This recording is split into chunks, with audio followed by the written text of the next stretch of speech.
What's going on, guys? Welcome back. When we left off, the voice of the revolution, Jean-Paul Marat, was stabbed in the chest with a stiletto heel by Charlotte Corday. She hoping that by killing the voice of the revolution would kill the revolution. But in fact, what happens is the opposite. The fever and the desire for revolution increases. And Maximilien Robespierre becomes the new voice of the revolution. And so the king and the queen at the time realized it's time for them to get out. They got to go because they're afraid of what could possibly happen next. And so the king and the queen decide they need to flee. The king had reluctantly accepted the Constitution. He did not like all of the reforms that were put in place, so he decides he's got to leave the country. Him, his wife, their children decide that Austria is the place to go because Marie Antoinette is from Austria.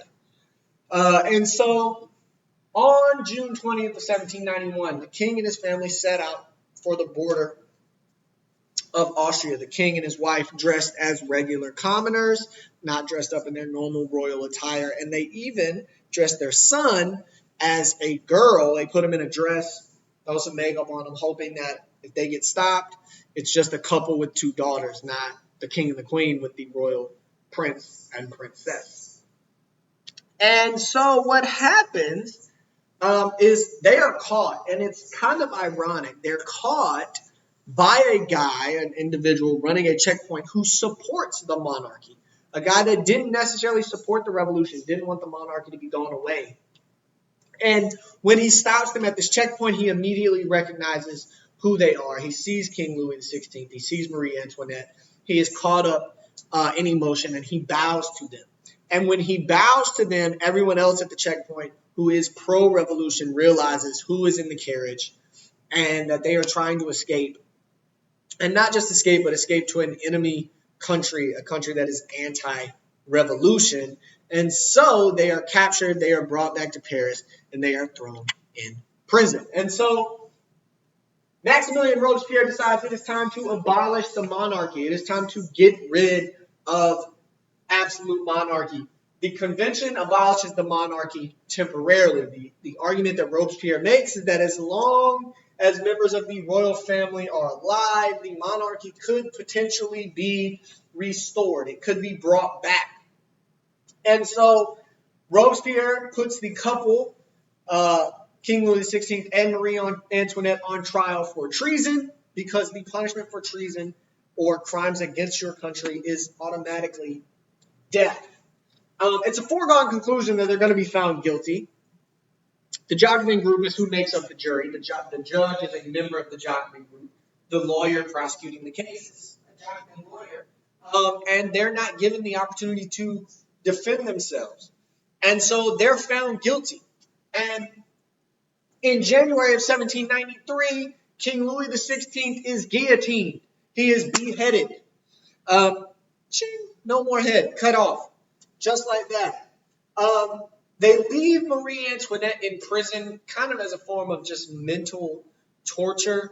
They don't behead her immediately, much like they do the king, because she is a very, very disliked figure. So they try to make the last couple months of her life as miserable as possible, leaving her in prison, just doing things to mentally mess with her before she is eventually guillotined in October of that year. Their daughter, Marie Therese, was allowed to leave because the way the law was set up, there was no way that she could return and be the successor to the throne. But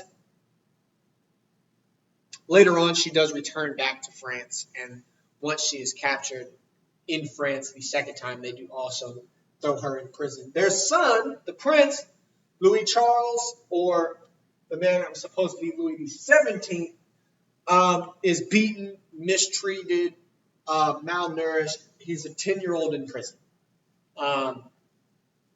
And he doesn't survive. He dies in prison at the hands of his captors, that being the Jacobin group. And so he is not actually guillotined. He is just killed or dies from treatment in prison.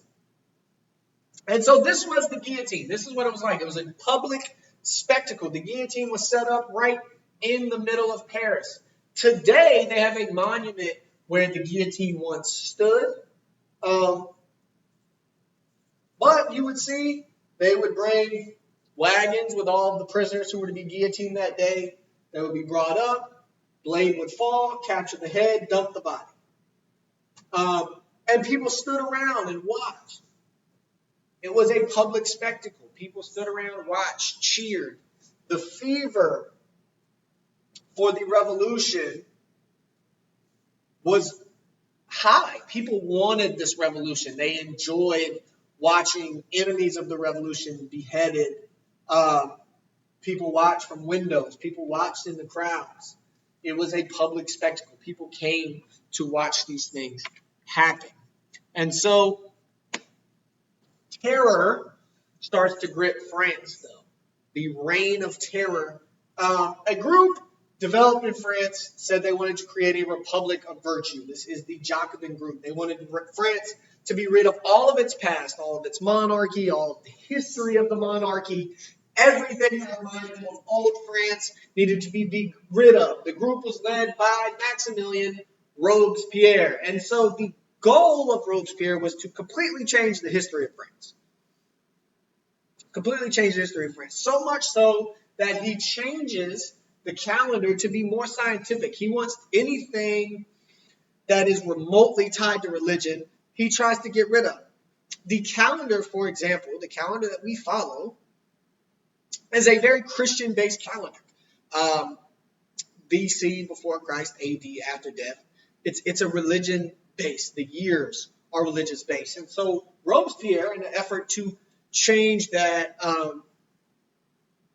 religious mindset, changes the calendar. And they divide the calendar. It still has 12 months. He changes the names of the months. Divides the calendar into 30 days, all 30 days, all of them. And it's 10-day weeks.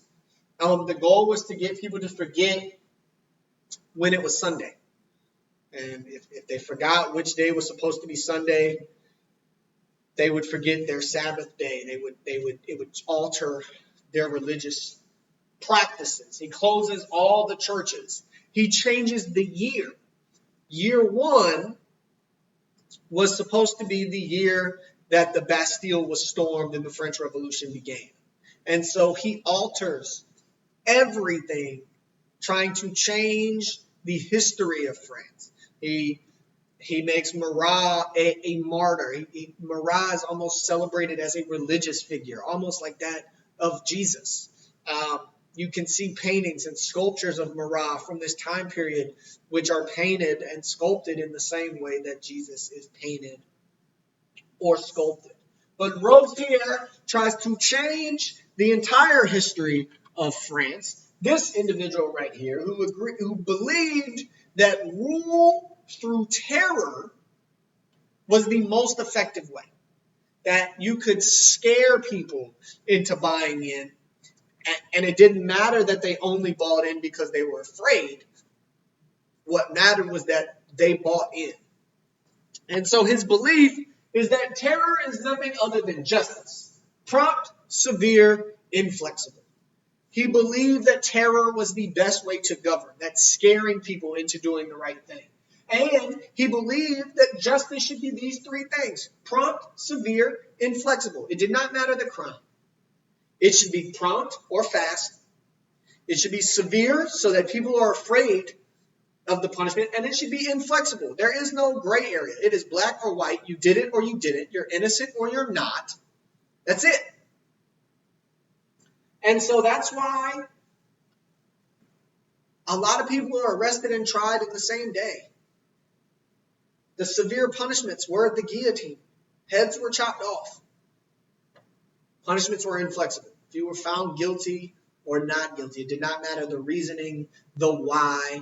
It didn't matter how much money you had. It didn't matter where you came from. The punishments were the same. The same severe punishment. Severe, prompt, inflexible. There was no way of arguing your way around it. And so the Reign of Terror is the time that Robespierre is in charge. And Robespierre names himself the leader of the Committee of Public Safety. This is a group that got rid of people that were enemies of the revolution. And so Robespierre got to pick who the enemies of the Republic or the Revolution were. Those people were tried in the morning, guillotined in the afternoon. Prompt, severe, inflexible. Arrested and put on trial, oftentimes guillotined before lunch. All in the same day. And so during the time that Robespierre is in charge, he starts to rule like a dictator. He starts to rule very much like a monarch. His laws were law. There was no ifs, ands, or buts. What he said went. If you argued against him, you would be tried and often killed. And in this year that Robespierre is operating as a dictator, 15,000 people, approximately. This is on the low end. This is a low estimate. 15,000 are guillotined.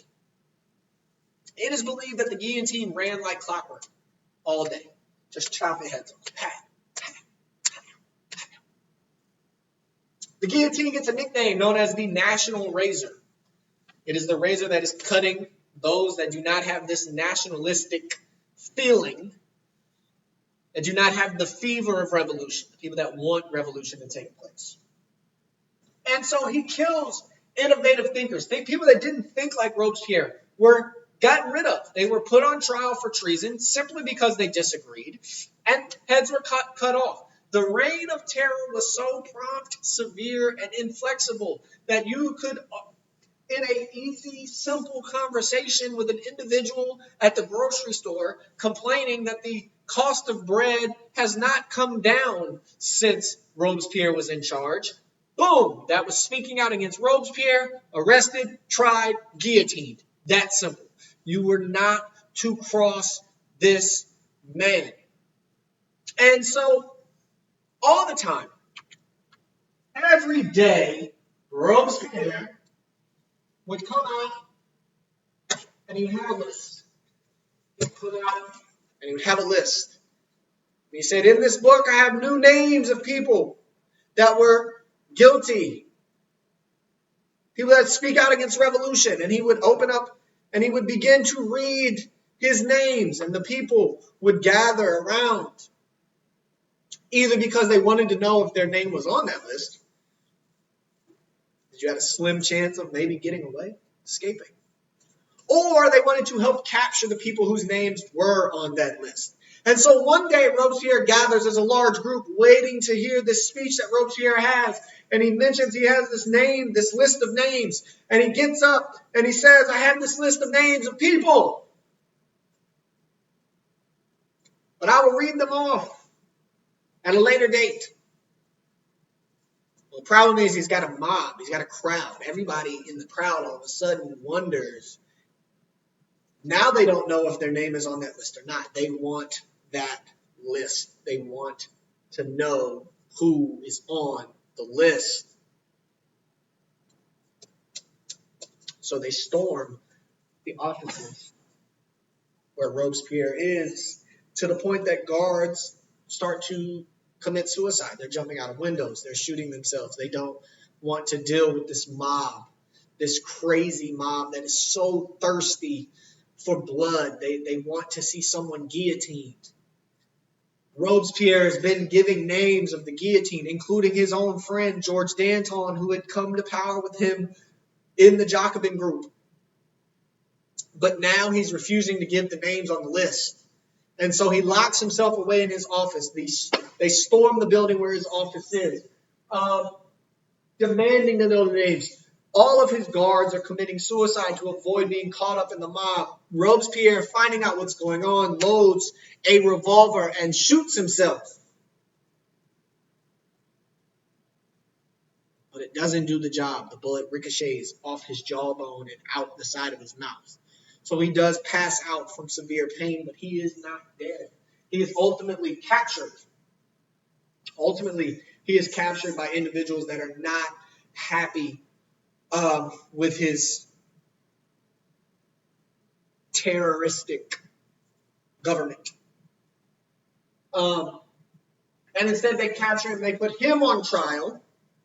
He is found guilty and he is killed via guillotine, the very device that he had made useful and most powerful.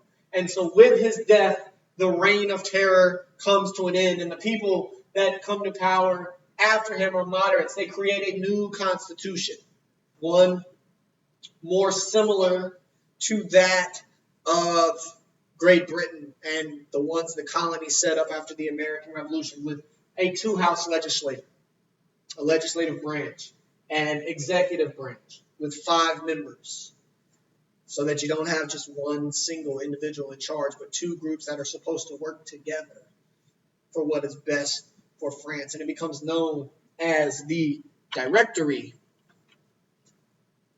And so what you see, the Directory, when they're in power, they select a new individual to take charge. Someone's got to take charge after